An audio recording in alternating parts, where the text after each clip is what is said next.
सुभद्रा योजनार ए form T आपण माने केमिति फिलअप करेंगे डिटेल्स मुझे आपण मानक गोटे गोटे कर कहीदेवी आउ ए फॉर्म टी आपण माने सीएससी सेंटर रे केमिति डिपोजिट करेंगे केवे डिपोजिट करेंगे ता मध्य डिटेल्स जानिजिबे ठीक भाव में केमिति फिलअप करेंगे गोटे भी भूल न हेबो सेमिति आपण मानक मो ए वीडियो रे कहबी डिटेल्स आपण माने शेष पर्यंत देखंतु आपण माने डिटेल्स जानिजिबे आउ फॉर्म केमिति आपण माने फिलअप करेंगे चलंतु जानिबा। देखंतु एटा आपण मानकु क विभाग जहाँकि क विभाग आवेदनकारी सविशेष विवरणी तेबे आपणकर डिटेल्स आधार कार्ड रखिकी आपण माने एटा फिलअप करेंगे। सेकेंड रे आपण मानकु रहुछि ख विभाग घोषणा नाम तेबे एठी आपण मानकु गोटे गोटे टिक मारिबा को पड़िबो जोटा आपणकर अछि सेटा आपण माने टिक मारिबे आउ ग विभाग रे भी मध्य आपण मानकु देखिबा को पड़िबो तापरे आवेदनकारी दस्तखत लागिबो तारीख लागिबो मु डिटेल्स कहबी वीडियो शेष पर्यंत देखंतु आउ 3 नंबर रे आपण मानकु रहिछि एठी आपण मानकु ख विभाग रो आवेदन पत्र नंबर आपण मानकु एठी डिटेल्स कोन भरिबा को पड़िबो आपण मानकु मु कहि देबी। तो सर्वप्रथम आमे जानिबा जे क विभाग रो आवेदनकारी सविशेष विवरणी एठी देखंतु आपण माने डाउट रे अछंती इंग्लिश रे भरिबे ना ओडिया रे भरिबे तेबे आपण माने जदी ओडिया रे भरिबे ताहले आपण मानकु गोटे गोटे करी लिखिबा को पड़िबो आ गोटे गैप छानिबा को स्पेस देबा को पड़ी थाए तेबे आपण माने इंग्लिश रे भरिले भी चलिबो ओडिया रे फिलअप कले मध्ये चलिबो। तेबे मु आपण मानकु इंग्लिश रे फिलअप करी की देखै दोछि जाके आपण माने इंग्लिश रे जेमिति के मु RILI रिली लिखिली आउ तापरे गोटे छाणी गोटे स्पेस रहिबो तापरे मोर टाइटल लिखिबी। देखंतु लिखिदेली जेमिति के आपणको ना एटा आउ स्पेस देकी आपणको टाइटल दे देबे तेबे आपणको आधार रखिबे आउ आपण माने सही समय करिवे आउ आधार संख्या आपण मानकु एठी देबा को पड़िबो जदी ना जदी बहुत रहुची तेबे आपण मानकु एते सारा बॉक्स मिली जाउचे आउ 2 नंबर रे आधार संख्या आपणको आधार संख्या देबे जेमिति के आधार नंबर लिखि दोछि देखंतु 4 बॉक्स रहिछि आउ एठी आपण मानकु लिखिबा को पड़िबो आधार नंबर देला परे आपण मानकु मो एटा छाणी देछि आपण मानकु डिटेल्स दोनी काहे कि ना मोर स्ट्राइक मध्ये आसी पारे आ एठी लिखिबे देखंतु एठी 3 नंबर रे लिखा जाय छै स्वामी किंबा पितांकर ना आधार अनुसार आपण मानकु आधार अनुसार आधार रे जदी आपनको स्वामी ना अछि ताले स्वामी को ना लिखिबे पितांकर ना जदी रही छि पितांको ना ही लिखिबे जदी आपनको स्वामी को ना अछि आ पितांको ना लिखि देबे ताले सेटा भूल हे जिवो जदी पितांको ना अछि आ स्वामी को ना लिखि देबे ताले सेटा भूल हे जिवो। तेबे आपण माने आधार अनुसार लिखा जाय छि ताले मो स्वामी को ना रही छि तेबे स्वामी को ना ही लिखुछि। तो देखंतु ए भली भाबरे जदि कैपिटल रे लिखुचंती कैपिटल रे लिखिबे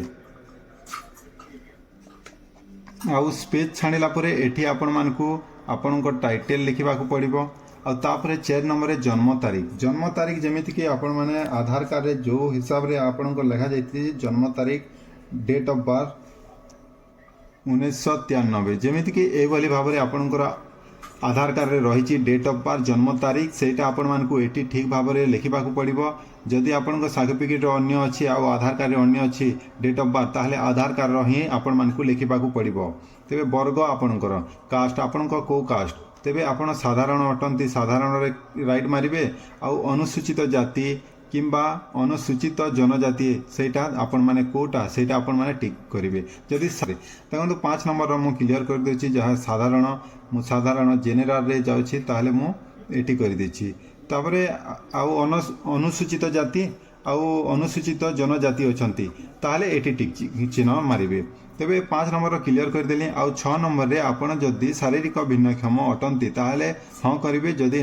नाही जदि ताहले ना रे आपण मानकु राइट मारिबा को पड़िबो। आधार कार्ड संयुक्त मोबाइल नंबर आपणको आधार कार्ड रे मोबाइल नंबर लिंक हेछि को मोबाइल नंबर लिंक हेछि सेटा ही लिखिबे जेमिति कि मो एठी लिखि दोछि मो एई नंबर हे 9078 आ आपण मानकु मो डिटेल्स दोनी काहे कि ना एठी नंबर देले मोर स्ट्राइक मध्ये आसी पारे 7 नंबर रे मु फिलअप कर देछि जे आधार संयुक्त मोबाइल नंबर आपणको आधार रे जो मोबाइल नंबर लिंक अछि से मोबाइल नंबर एठी लिखि देबे डिटेल्स 10 डिजिट रो तापरे 8 रे विकल्प मोबाइल नंबर आपणको अन्य आपणको स्वामी कर नंबर किंबा आपणको पिला छुआंकर नाम नंबर मध्ये दे परिबे मु एटे दे दोछि जाकी 63714 9 रे देखंतु मोर जिल्ला रो नाम दे देली नुआपड़ा तापरे 10 नंबर रे ग्रामांचल निमंते ग्राम मोर ग्रामर ना लिखिदेली इंग्लिश रे आ ग्राम पंचायत ग्राम पंचायत भी लिखिदेली आउ आपण मानकु ब्लॉक लिखिबाकू पड़िबो एठी ब्लॉक लिखिदेबे देखंतु ब्लॉक भी लिखिदेली 11 रे सहरांचल निमंते वार्ड नंबर लिखिबाकू पड़िबो वार्ड नंबर भी मोर लिखिदेली आउ तापरे खरे देखंतु एठी समस्तंकर डाउट रहिबो उर्बान लोकल बॉडी तेबे जदी उर्बान आउ रूरल माने आपण मानकु एटा गाँव रे आउ उर्बान माने जहाँकि उर्बान होछि सहरर उर्बान रो आपण मानकु लोकेशन एटा देबाकू पड़ी थाए तेबे आपण जदि गाँव रे रहुचंती ताहले आपण मानकु एठी फिलअप करबाकू पड़िबनी गरे सहर किंबा नगर आपण मानकु एटा सहर किंबा नगर अछंती ताहले फिलअप करिवे अन्यबा आपण माने छाणी दे पारंती आ 12 रे आधार सक्षम संचय खाता थिबा बैंक नाम तेबे मोर को बैंक रे आधार नंबर लिंक रही आधार कार्ड लिंक रही सेटा मु दे देबी मोर स्टेट बैंक रे अछि state bank of India more state bank of India रे आधार नंबर लिंक रही तेबे मु एठी 12 नंबर रे स्टेट बैंक ऑफ इंडिया रखी जदि आपन जो बैंक थिबो सेही बैंक रो ना लिखि देबे जेमिति देखंतु भाग ख घोषणानामा तेबे आपण मानकु एठी मो डिटेल्स रे कहि दुछि मु एतद द्वारा घोषणा करू अछि जे पूर्व पृष्ठ रे उल्लेखित तथ्य मोर ज्ञान अनुसार सत्य अटे मु ज्ञात जे एथिरे कोनोसी मिथ्या प्रमाणित हेले एही आवेदन को प्रत्याख्यान करा जाय पारे एवं आईनगत कठोर कार्यानुष्ठान ग्रहण करा जाय पारे दया करी प्रयोज्य स्थान रे राइट चिन्ह मारंतु तेबे आपण माने एठी जदी एठी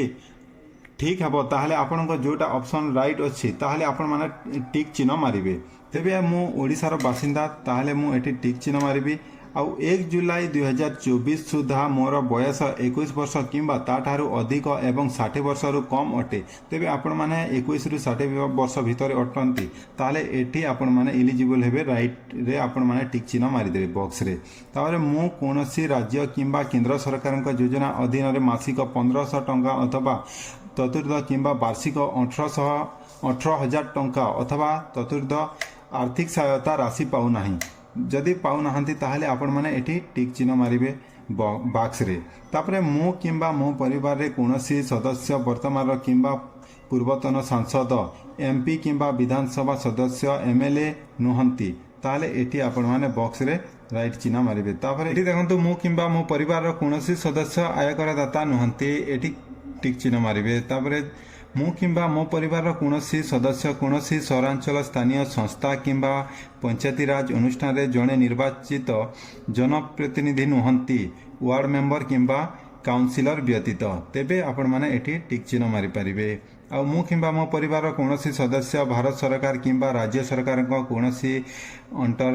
अंडरटेकिंग अथवा बोर्ड अथवा स्थानीय संस्था अथवा विभाग रे नियमित किंबा स्थायी किंबा चुक्तिभित्त कर्मचारी भाव में नियुक्ति नुहंती अथवा अवसर रे परे पेंशन पाऊ नाहंती तेबे एठी आपण माने टिक चिन्ह मारि देबे किंबा एठी आपण माने आउ गोटे बॉक्स रही मु किंबा मो परिवार कोनोसी सदस्य भारत सरकार कोनोसी सरकारी विभाग अथवा उद्योग अथवा बोर्ड अथवा संगठन अथवा राज्य सरकार जड़े निर्वाचित मनोनीत नियुक्ति प्रतिनिधि नुहंती तेबे आपण मानकु टिक चिन्ह मारिबाकू पड़िबो नेक्स्ट मोर किंबा मो परिवार कोनोसी सदस्यंकर 5 एकर रु अधिक जलसेचित किंबा 10 एकर रु अधिक अण जलसेचित जमी नाही ताहले आपण माने एठी टिक चिन्ह मारिबे नेक्स्ट मोर किंबा मो परिवार कोनोसी सदस्यंकर 4 चकिया मोटर जान नाही जेमिति कि ट्रैक्टर मिनी ट्रैक्टर एवं छोट वाणिज्यिक जान एवं अन्य समान हालुका मालवाही जान व्यतीत एटा आपणकर अछि ताहले आपण माने एठी पाइबे नाही जदि नाही ताहले आपण माने टिक चिन्ह मारिबे बॉक्स रे तापरे एठी रहिछि मो परिवार वार्षिक आय 2.5 लाख टंका आ केवल 2,50,000 टंका रु कम तेबे आपण माने एठी सुभद्रा योजना टंका पाइबे आगरु मध्य नियम गाइडलाइन जानिथिले तेबे एठी ए बॉक्स रे जदि 2.5 लाख रु कम रोजगार करिसंती वार्षिक ताले टिक चिन्ह मारि देबे देखंतु एठी आपण मानकु ग विभाग रे एतद व्यतीत मु निम्नलिखित पाई सम्मित जणाउछि तेबे एटी आपण मानकु फिलअप करबाकू पड़िबो नाही काहेकि ना एटी आपण मानकु गोटी गोटी करी 5 टी आपण मानकु पढ़िबाकू पड़िबा गोटी गाइडलाइन मध्ये रहिछि आ एटा पढ़ि सारिला परे आपण मानकु आवेदनकारी को दस्तखत लागिबो एटी आपण जो आवेदन जो महिला मां मानक एटी साइन लागिबो तापर एठी तारीख जो तारीख आपण माने फिलअप करिसंती से तारीख दे देबे आउ आपण मानकू एठी आउ गोटे मो फॉर्म जहाँकि ग विभाग लास्ट पार्टी रही एटी आपण मानकू देखि देछि तेबे सुभद्रा अधीन रे आपणक आवेदन सफलतार सह ग्रहण करा जायछि एटा आपण माने प्राप्ति स्वीकार रही जे आपण माने एटा फिलअप करिवेनी आवेदन पत्र नंबर एठी लिखिबाकू पड़िबो एटा सीएससी सेंटर गला परे एठी आपण मानकू फिलअप करबाकू दिया जिवो किंबा से माने फिलअप कर देबे देखंतु दुई नंबर रही आवेदन तारीख दिन मास वर्ष एटा आपण मानकू लिखिबाकू पड़िबो प्रथमे दिन तापर मास केते मास 2024 ए दिन आपण माने आवेदन तारीख दे देबे तापर नंबर देखंतु संपूर्ण नाम आधार अनुଯାयी संपूर्ण ना लिखिबाकू पड़िबो 4 नंबर रे आपणक आधार नंबर लिखिबाकू पड़िबो बोली रही जहाँकि एक रे एही रसीद कंप्यूटर रेटेड अटे एवं एथिरे दस्तखत आवश्यकता नहीं एटी आवश्यक नहीं दस्तखत सेठी आपण माने से फॉर्म रे रखिचंती फिलअप साइन देइचंती आ 2 नंबर रे एही आवेदन दाखल हेबा परे सुभद्रा अधीन निर्देशावली अनुଯାयी एहाकू विधिवत भावे जांच करा जीवो एवं समस्त शर्त पूरण हेबा परिस्थिति रे ही सुभद्रा पाई योग्य विवेचित हेबे बोली लिखा जायछि 3 नंबर जदि योग्य प्रमाणित हुए आवेदनकारी को अनुमोदन मिलिबा परे ही एही राशि आधार सक्षम एवं डीबीटी सक्षम एकक धारक बैंक अकाउंट रे प्रदान करा जिवो तेबे आपण मानकू सब वेरीफाई हेबो तापरे आपण मानकू 10,000 टंका ए वर्षर मिलिबो तेबे आपण माने फॉर्म केमिति फिलअप करिवे मु डिटेल्स कहिले आ आपण मानकू एठी गोटे गोटे करी कही देछि जेमिति कि भूल ना हो जदि देखंतु फॉर्म फिलअप करबा समय किछि भी प्रॉब्लम होछि किंबा असुविधा होछि तेबे आपण माने मते कहि परिबे कमेंट करि परिबे किंबा मो टेलीग्राम चैनल रे जॉइन हे परिबे सेठी आपण मानकू मु जणै देबी जे आपण माने डायरेक्ट मते मेसेज करि परिबे सेठी किंबा आपण भूल करि दैछंती किंबा किछि भी डाउट रहिछि ताहाले कमेंट करंतु आपण मानकू नेक्स्ट वीडियो बनाई कि देबी जदि भी आपण माने डायरेक्ट मते मेसेज करबा को चाहउछंती ताहाले टेलीग्राम रे मोर चैनल रे जॉइन हंतु लिंक डिस्क्रिप्शन बॉक्स रे दे देछि डायरेक्ट जाकि सेठी जॉइन हंतु डेली अपडेट दे थाए किछि भी सुभद्रा योजना रो अपडेट आसे ताहाले मु दे देबी आ आपण माने मते सेठी मेसेज भी करि परिबे कथा भी हे परिबे।